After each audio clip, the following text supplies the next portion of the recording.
Upaya banding yang diajukan oleh Nikita Mirzani terhadap vonis 4 tahun penjara justru berujung pahit di Pengadilan Tinggi Jakarta. Majelis Hakim tingkat banding tidak hanya menolak permohonan tersebut, tapi juga memperberat hukuman Nikita menjadi 6 tahun penjara, disertai kewajiban denda 1 miliar rupiah subsidiar kurungan 3 bulan. Vonis ini diperberat karena Pengadilan Tinggi Jakarta menyatakan Nikita Mirzani terbukti bersalah atas 2 tindak pidana, pemerasan melalui media elektronik dan tindak pidana pencucian uang atau TPPU. Sedangkan di Pengadilan Negeri hanya 1 unsur yang terbukti. Menariknya, pihak pelapor Reza Gladys justru memberikan reaksi yang sangat santai dan tidak terduga terkait penambahan masa hukuman tersebut. Melalui kuasa hukumnya, Reza Gladys menyatakan bahwa kliennya sama sekali tidak peduli dengan besar kecilnya vonis penjara yang diterima Nikita Mirzani. Tujuan utama Reza Gladys sejak awal adalah membantah tuduhan dan postingan Nikita yang selama ini mencemarkan nama baik produk kecantikan miliknya, serta memastikan Nikita dinyatakan bersalah melalui instrumen hukum. Nah, gimana nih menurut netizen yang terhormat? Silahkan berkomentar ya. Sidang banding Nikita Mirzani dengan vonis naik menjadi 6 tahun, subsidiar 3 bulan, denda 1 miliar. Yang saya tandain adalah pasal pencucian uangnya muncul kembali ke permukaan. Apakah pasal pencucian uang itu tidak terlalu berlebihan untuk disematkan kepada seorang Nikita Mirzani? Seperti yang selalu kita gaungkan ya, apabila ada kasus pencucian uang, tentu saja yang memberikan uang itu harus ditangkap juga. Tetapi sampai detik ini yang memberikan uang untuk dicuci itu masih melenggang, masih di luar menghirup udara bebas. Dan apakah apabila seorang mencuci uang, kenapa transaksinya itu tidak dikaburkan, melainkan membeli atau membayar rumah dengan nama yang sangat jelas, nama Nikita Mirzani? Dan bukankah apabila kasus pencucian uang ya, seseorang itu ketika dia bertransaksi, uang yang ditransaksikannya itu bisa dia putar kembali dan akhirnya memberikan keuntungan kepada si pencuci uang. Dan saya rasa pasal pencucian uang ini sudah patah. Tapi kenapa muncul lagi? Luar biasa. Kenapa? Ya, seseorang yang membela kebenaran, membela masyarakat banyak itu sangat sulit bisa menang untuk melawan mafia-mafia yang merugikan masyarakat. Hasil banding Nikita Mirzani akhirnya dibacakan ya, hukuman naik dari 4 tahun menjadi 6 tahun kurungan penjara. Banyak yang langsung heboh dan sebagian mulai tepuk tangan sambil ngetek-ngetek akun netizen Cendol.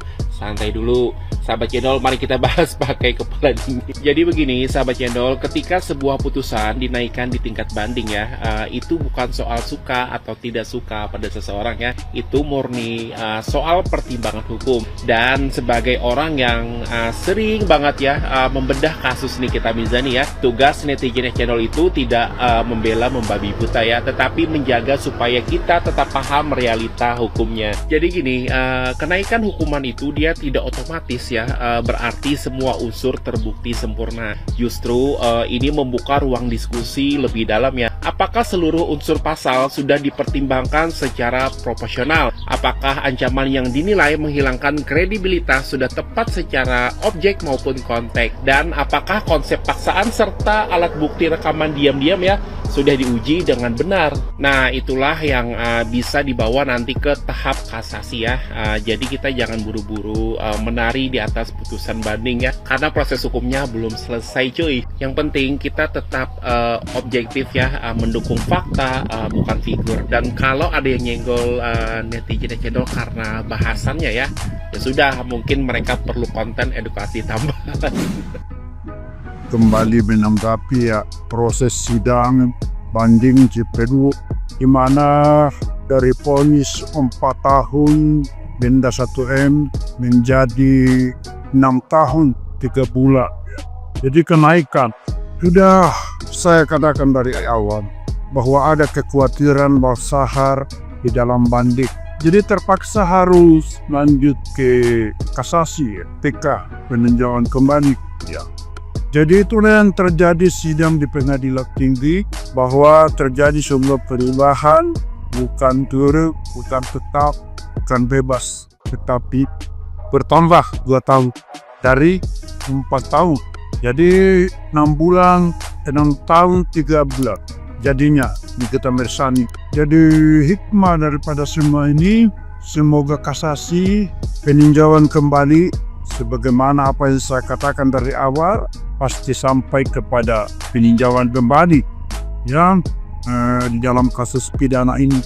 Jadi tentunya di sini harus fans Nikita Mirzani bisa menerima dengan sabar ya, dan mengambil semua hikmah bahwa apa yang akan terjadi nanti ya. Tetap kita komitmen, konsisten, membela Nikita Mirzani dan bisa melakukan dukungan tetap. PM-nya belum tahu, yang jelas pidananya sudah apa yang Abang Sahar katakan, bahwa banding jika tidak dilakukan proporsional maka mengkhawatirkan dan sangat meragukan di situ. Jadi itulah Bang Sahar, Selasa tanggal 9 hari ini Nikita Mirzani dari vonis 4 tahun menjadi 6 tahun 3 bulan. Oke, Assalamualaikum warahmatullahi wabarakatuh.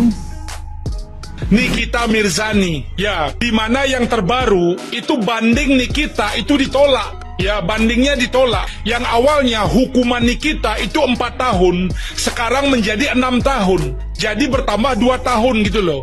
Seperti video yang sudah saya bikin Oktober lalu ya. Saya bilang kepada Nikita dan Mail, jangan banding gitu loh. Jangan banding karena resikonya besar. Tapi Nikita tetap ngotot banding. Jadi bagi saya Nikita banyak tingkah gitu loh. Sementara Mail pinter, mungkin Mail dapat hidayah, dia nggak mau banding. Syukur nggak ikutan banding gitu loh. Ya, nah pengacara Nikita itu ngotot agar Nikita banding. Saya bilang pengacara kamu itu nyari uang, nyari cuan. Dia nggak peduli kamu menang atau kalah, hukuman kamu bertambah atau tidak. Toh kamu tetap harus bayar pengacara gitu loh. Sudah baik loh hakimnya menyembunyikan pencucian uang Nikita, tapi dia malah minta banding gitu loh. Ya sudah baik hakimnya itu meniadakan pencucian uangnya. Terus ada dari para fans atau pendukung Nikita yang bertanya, terus bang, di mananya pencucian uang bang?